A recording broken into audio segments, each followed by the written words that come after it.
halotra ny hiralay telo ho fampaherezana antsika tsirairay avy. Ny hira voalohany mitondra ny lohateny hoe fiderana. Araka ny tonony dia mideran'Andriamanitra no ny fisitsika eto an-tany mba ho voninahiny ery ihany. Ary ny fiderana dia afaka ataontsika foana araka ny teren'izontsika teo hoe aletrany mandefa YouTube dia etsika hiaraka hidera. Dao ary.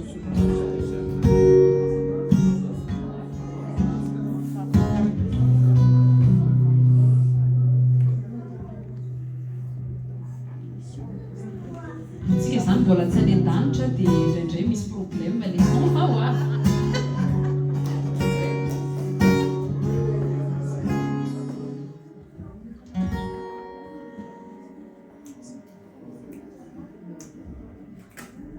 Fiderana lua sandratra ianao, nanorona izao tontolo izao, manerana ny tany voninahitra, tsy misy mitsy ny toana.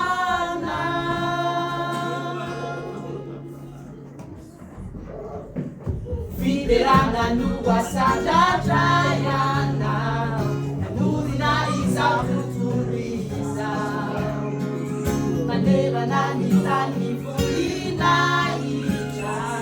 tsy misy mitsy ny toana. Fiderana si hosana, hoanao rifamonjy, alleluia.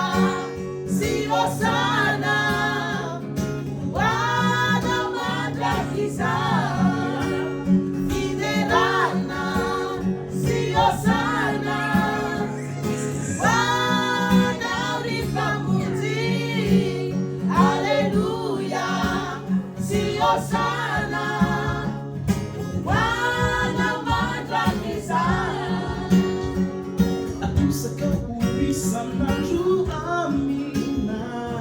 Masuanju anazabana, tunguyani chulivulina ita, chitarani yerina, fiderana, si hosana, wana rifamuti, alleluia, si hosana.